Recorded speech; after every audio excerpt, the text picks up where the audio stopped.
इथे येणार आहेत उषाताई देव आणि त्या भविष्याबद्दल काही बोलणार आहेत आपल्याशी. तत्पूर्वी मी त्यांचा अगदी थोडक्यात तुम्हाला परिचय देते. उषाताई देव या चित्रकला शिक्षिका आहेत. काव्य करतात, कथा लिहितात आणि त्यांचे कार्यक्रम सुद्धा करतात.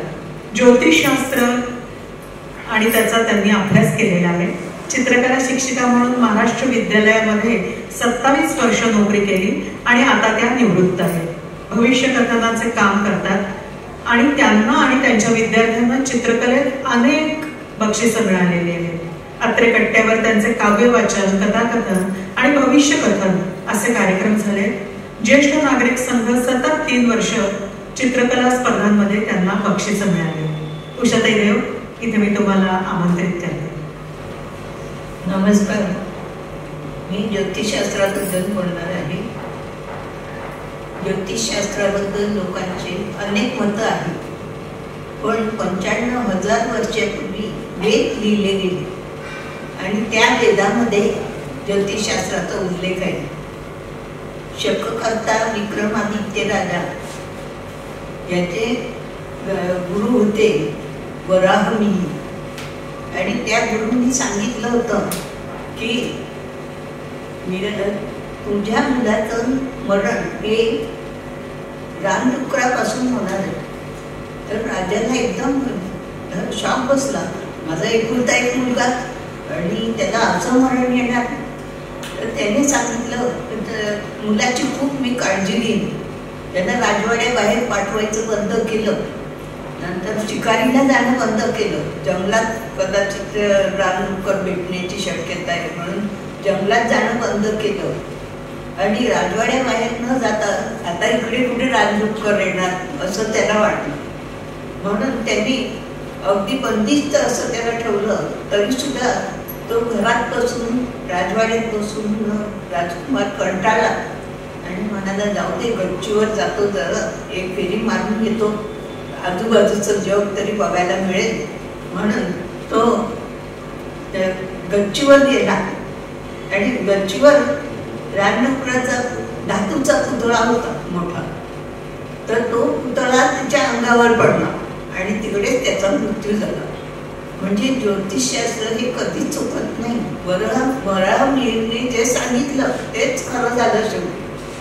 आणि राजाला पण आश्चर्य वाटलं विक्रमादित्याला की काय किती शास्त्र बरोबर आहे.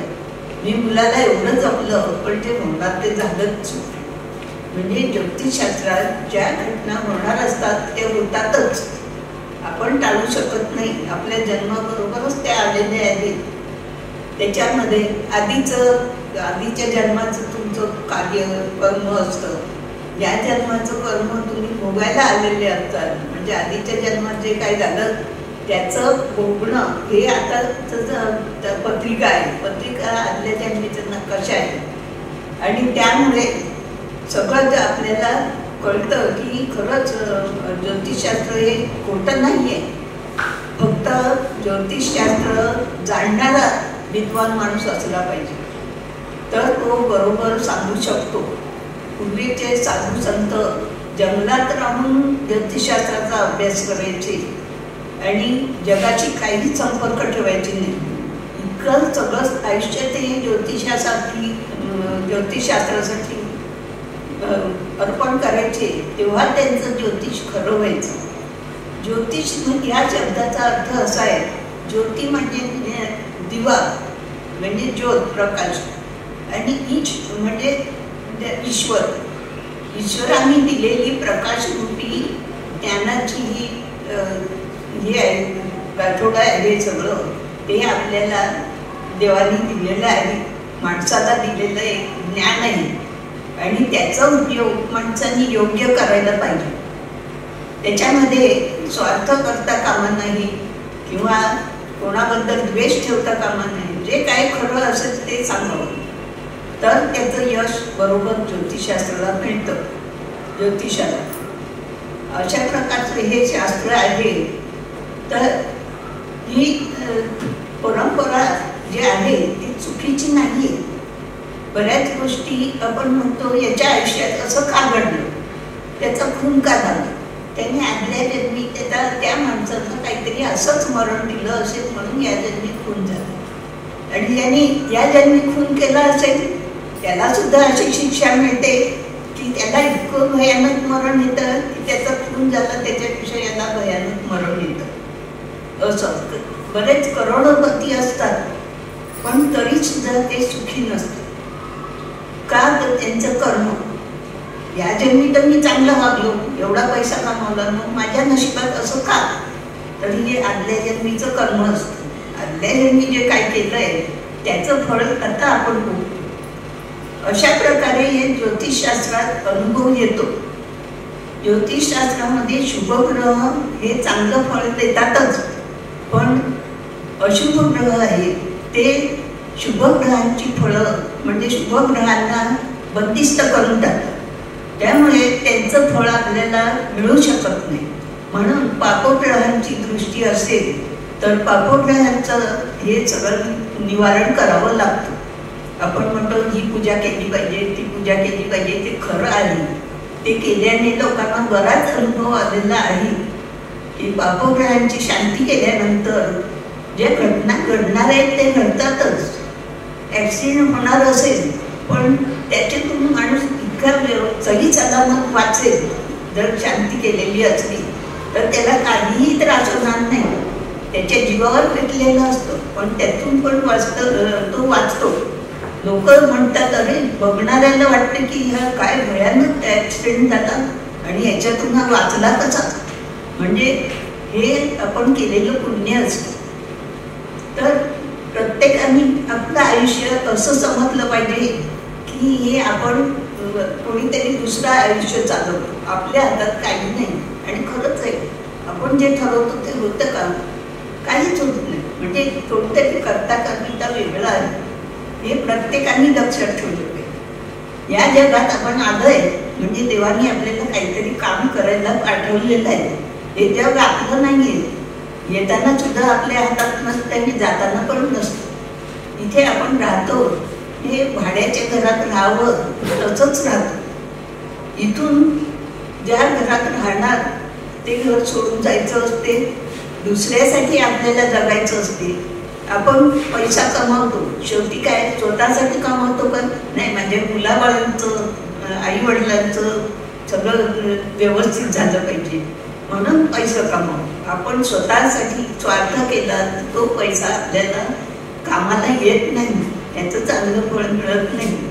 कोणाला फसवलेलं असेल तर तो पैसा सुद्धा कामाला येत नाही. आणि जर तुम्ही चांगलं कर्म केलं तर कोणीतरी अनोळखी माणूस सुद्धा येऊन तुम्हाला वेळेवर उपयोगी पडतो. आपल्याला आश्चर्य वाटते याचं माझं काही नातं नाही आणि हा येऊन कसा काही उपयोगी पडला. असे चांगले पण अनुभव येतात. या कलियुगाचा असं गुणधर्म आहे की येथे आल्यानंतर आपल्याला पाप पुण्य या सगळ्या याचा हिशोब इकडच्या इकडेच द्यायचा असतो. दुसरा जन्म घ्यायची गरजच नाही, इकडेच सगळं भोगावं लागतं. आता प्रत्येक पापग्रहाचं बोलायला गेलं तर शनी हा कोणत्या स्थानात असेल त्या स्थानात ती हानी करतो आणि जिकडे दृष्टी टाकतो तिकडे चांगलं होतं. तर शनी दृष्टी त्याची सप्तम स्थानावर दृष्टी आली किंवा सप्तमात शनी असला तर विवाह लवकर करू नये. कारण एक तर विभार्य योग होतो, लग्नी शनी असला तरी सुद्धा तर विभार्य योग होतो. तर 30च्या पुढे विवाह केला तर तो माणूस लकी होतो, व्यवस्थित संसार करतो. शनीचं एक आहे, उशिरा लग्न झालं तरी सुद्धा नातवंड पोटवंड बघून माणूस मरतो. म्हणजे एवढं व्यवस्थित त्याचं सगळं हे होतं. अशा प्रकारे शनीचं आहे. आणि शनी फार न्यायाधीश आहे. तो माणसाला इतका अनुभव देतो, अगदी अक्षरशः किती वेळा माणसाला वाटते जाऊन आत्महत्या करावी, माझ्या जगण्याला काही अर्थ नाही असं त्याला वाटतं. आणि खरोखर किती लोकांच्या मनात असे विचार येतात, शनीने किती भोगायला लावलं मला. म्हणजे 7.5 ही सगळी वाईट नसते. पापग्रहात शनी आला, मंगळाच्या राशीत शनी आला तर तो त्रासदायक होतो. 1-2.5 वर्ष कुठली तरी त्रासदायक झाला बाकीची 7.5 चांगली असते. 7.5 म्हणजे शनी आपल्याला शिकवून जातं जग कसं आहे. आपण सगळ्यांना हा माझा तो माझा, हा प्रेमळ आहे तो प्रेमळ आहे, आणि तिकडे तुम्हाला अनुभव येतो कोणी कोणाचं नाही, आपल्याला एकटं जगायचं. हा अनुभव शनी देतो. एकांतात ठेवतो, अजिबात कसला मोह नाही. ज्या वेळेला तुम्ही तरुण असता, पैसा कमवायची इच्छा असते, तेव्हा शनी एकदम गरिबीत ठेवतो, आणि शेवटचा त्याचा एक फेरा पूर्ण झाला पत्रिकेमध्ये ते एवढा पैसा देतो, पण त्याचा उपयोग काय, आपण उपभोग घेऊ शकत नाही. वय झालेलं असतं, काय चांगले कपडे घालणार, दागिने घालणार, काहीच करता येत नाही. म्हणजे शनी असा न्याय देतो की तुमच्या नशिबात पैसा नाही, तुम्ही दुसऱ्यांसाठी करा, स्वतः तर तुम्ही फायदा बघू नका. आणि शनी वैराग्याकडे नेतो, असा हा शनी आहे. शनीचं एक आहे की तुम्ही दुसऱ्याचं कितीही चांगलं करा, तो स्वार्थापुरता सगळा गोड वागेल. नातेवाईक सुद्धा, नातेवाईक तर फारच. शनीच्या ह्याच्यात नातेवाईकांचा अगदी खास अनुभव येतो आपल्याला की सगळे माझे नातेवाईक किती जवळचे आहेत, पण तिकडेच आपल्याला अनुभव येतो. शनी हा सगळं दाखवतो की नाही, कोणी नाहीये तुझं, नातेवाईक नाही, उलट कोणतरी परका माणूस येऊन तुझं भलं करून जाईल. अशा प्रकारे सुद्धा चांगला अनुभव येतो. नातेवाईक नाही, पण परकी माणसं येऊन चांगलं करतात. असंच राहू सुद्धा एकदम चांगलं असा आहे ग्रह की पत्रिकेमध्ये राहू आणि केतू हे पिशाच्य मानले जातात. का तर ते उलटे फिरतात. सगळे ग्रह क्लॉकवाईज फिरतात, पण राहू आणि केतू हे उलटे फिरतात, म्हणून ते भूत आपण म्हणतो की उलट चालतं असं मानलं जातं. आणि ते भूताटकीचे परिणाम राहूमध्ये दिसून येतात, राहू केतूमध्ये. तर ते राहू केतू सुद्धा एक वेळ शनी परवडला, तो गेलेलं वैभव परत मिळवून देतो, पण राहू मात्र अजिबात काही उत्कर्ष करत नाही. ज्याला राहू महाराजाच्या आधी त्याला अगदी आयुष्य नकोसं करून टाकतो. शनीची 7.5 परवडली, महादशा परवडली, पण राहूची महादशा अजिबात चांगली जात नाही. त्याच्यात खूप वाईट अनुभव येतात. कधी कोणी कोर्टात गेला नसेल त्याला कोर्टात जावं लागते, पोलीस स्टेशनला जावं लागते. नाही ते आरोप खोटे येतात. अगदी म्हणजे किती आपण खरं सांगायचा प्रयत्न केला तरी लोक विश्वास ठेवत नाही आणि खोटं ठरवतात. असं हे राहूचे अनुभव येतात. केतूमध्ये, केतू म्हणजे करणी करण्याचे प्रकार अजूनही आहेत. लोक सुधारलेले आहेत, विश्वास ठेवत नाही या गोष्टी काय आहेत का जगामध्ये, पण याचा अनुभव येतो. आणि मी समोर बघितलेलं आहे, एक बाई अशी आली, लग्न होऊन नुकते आलेले होते नवरा बायको दोघं जण, आणि ते रात्री चिंचेच्या झाडाखालून ते दोघं जण गेले. तिने केस मोकळे ठेवले होते. 12 वाजता ती चिंचेच्या झाडाखालून गेली, आणि असं म्हणतात आंबट वस्तू ही पिशाच्यांना प्रिय असते. आंबट म्हणजे चिंचेचं झाड, त्या झाडावर पिशाच्य असते. म्हणून पूर्वीच्या काळामध्ये होतं की रात्री 2 वाजता 12 वाजता वगैरे असं झाडाखालून जाऊ नये चिंचेच्या वगैरे. तर त्या झाडाखालून ती गेली. दोघं नवरा बायको, नुकतंच लग्न झालं होतं, तिकडून गेली आणि ती माझ्या समोर बसली. ती नातेवाईक घेऊन आली, म्हणजे ती अशी काय करते बघा, चांगली नोकरी करणारी बाई, शाळेत शिक्षिका, नोकरी सोडली आणि ती वेड्यासाठी करायला लागली. एकदम तिची नजर बदलली माझ्या समोर बसली असताना, आणि अशीच काहीतरी शून्यात बघत राहिली. मी तुला सोडणार नाही, कोणतरी पुरुषात राहायचं, मी तुला सोडणार नाही. तर मी प्रश्न विचारला, तुझं काय केलं, तू का तिला सोडणार नाही? तर काही बोलत नाही, पण नाही मी सोडणार नाही असं करून इतकी वेगळंच बोलायला लागली. म्हणजे हा प्रकार मी समोर पाहिलेला. तर या शक्ती आहेत आणि माणसाच्या जीवनावर परिणाम करतात. कोणतीही चांगली गोष्ट तुम्ही सांगितली कोणाला की झालं ती होणारच नाही. राहूचं असं आहे. राहूच्या बाबतीमध्ये चांगल्या गोष्टी बोलल्या की त्या यशस्वी होत नाही, म्हणून जेवढं होईल तेवढं गुप्त ठेवत. लग्न जमलं तरी सुद्धा ते जर कोणाला कळलं, कोण येऊन मोडेल सांगता येईल. म्हणून लग्नाच्या बाबतीत पण अशा लोकांनी खबरदारी घ्यावी लागते. राहू केतूचा कालसर्प योग पत्रिकेत असतो. त्याच्यात सगळे ग्रह आले की शुभ फळ देणारे ग्रह सुद्धा निकामी होतात. ते शुभ फळ देऊ शकत नाही. राहू केतूने बंदिस्त होतात. म्हणून त्यांना मोकळं करण्यासाठी कालसर्प योग, नारायण नागवली ही शांती करावी लागते.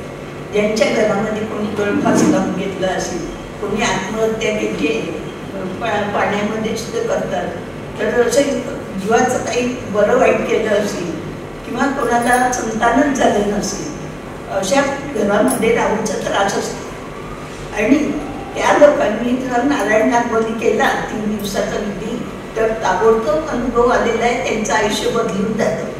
आपण मी 30 वर्ष अनुभव घेतले. या 30 वर्ष भविष्य बघतो. मला असे अनुभव खूप आलेले.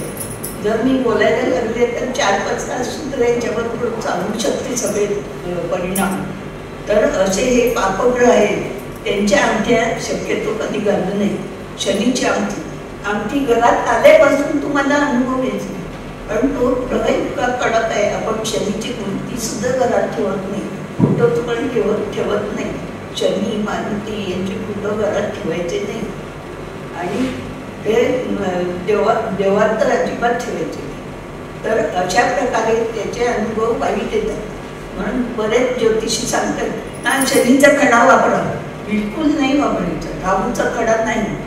एकाला राहूचा खडा कोणी सांगितला, तो स्कूटरवरून जात असताना त्याला ॲक्सिडेंट झाला आणि नेमका तो अंगठीतला खडा कुठेतरी उडला. तो म्हणाल माझा खडाच उडून गेला. म्हटलं फार बरं झालं, ते तुझ्या जीवावरचं ते खड्यावर गेलं. जाऊन ते गेला तर तू वाचलाच ना ॲक्सिडेंटमधून. हो म्हणे, खरंच मला आश्चर्य वाटलं. मला वाटलं की आता काही जमत नाही, पण बरोबर मी बाहेर पडून त्याच्यातून. म्हटलं म्हणून असे पापग्रहांचे खडे घालू नका. चांगले शुभग्रहांचे खडे घातले तर ते शुभ फळ द्यायला बलवान होतात. त्यांची हे करावी, भक्ती करावी आणि त्यांचे खडे वापरले तर चालतात. तर अशा प्रकारे प्रत्येक ग्रहाचं खूप छान आहे. गुरु हा असा आहे, गुरु नावच गुरु, म्हणजे तो गुरु म्हणजे मोठं रूप, सगळ्यात मोठं. समुद्र हा गुरु आहे. आणि तलाव वगैरे हे नदी तलाव जे आहेत ते चंद्राचं रूप आहे. चंद्र पण पाण्याशी संबंधित आहे, कारण समुद्राला भरती येते ती कशामुळे? चंद्रामुळे.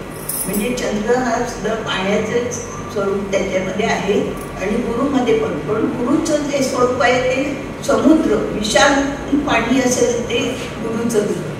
गुरु हा नेहमी कृपाच करतो. गुरु ज्यांचा चांगला आहे त्यांना कुठल्याही गोष्टीचा, वाईट गोष्टीचा त्रास होत नाही. त्यांना करणीचा त्रास होणार नाही. कोणी कितीही करणी केली, वाईट केलं तरी सुद्धा त्याच्यावर परिणाम होणार नाही. इतका गुरु प्रभावी आहे, सगळीकडे वाचवतो. ॲक्सिडेंटमधून सुद्धा गुरु वाचवतो. ते मोठा ॲक्सिडेंट होणार असेल तर त्याच्यातून बरोबर, आता पण म्हणतो विमानात मागे एवढे ॲक्सिडेंट झाले, 1-2 व्यक्तीच त्यातल्या वाचले आणि अख्खं विमान कोसळलं, सगळी माणसं निघली. म्हणजे त्या व्यक्तीचा नक्कीच गुरु पॉवरफुल, म्हणून ते वाचले. असे कितीतरी अनुभव येतात गुरुचे. गुरु हा विद्यादान चांगलं, म्हणजे ज्यांचा गुरु पॉवरफुल आहे ते डबल ग्रॅज्युएट असतातच आणि शिक्षकी पेशामध्ये असतात जास्त. गुरु ज्ञान देणारा आहे, तो सगळी एक पिढी तयार करतो. असा गुरु म्हणजे कोणतं? शिक्षक. म्हणजे त्यांचा गुरु नक्कीच पॉवरफुल असतो. असे अनेक अनुभव या ग्रहातून येत असतात. चंद्र हा आईचं रूप मानलं जातं. रवी हा वडिलांचं रूप मानलं जातं. रवी त्यांचं पॉवरफुल आहे, तो माणूस एकदम कणखर असतो, कोणत्याही संकटाला तोंड द्यायला तयार असतो. आणि चंद्र म्हणजे एकदम नाजूक, मनाने मानसिक स्थिती त्याची एकदम नाजूक. पुरुष असला तरी सुद्धा त्याच्या डोळ्यात पाणी येतं लगेच. त्यांचा चंद्राची रास असली, कर्कराज किंवा कर्कलग्न असेल तर ते लोक एकदम हळवे असतात मनात. पण रवी ज्यांचा पॉवरफुल असेल ते घाबरणार नाही अजिबात. कुठलाही प्रसंग येऊ दे तोंड द्यायला तयार असतात. बायका सुद्धा अशा असतात. रवी ज्यांचा पॉवरफुल आहे त्या स्त्रिया सुद्धा कोणत्याही संकटाला घाबरत नाही, एकट्या बरोबर उभे राहून हिमतीने सगळं काम करतात. असे एक ग्रहांचे एक एक अनुभव घेतात.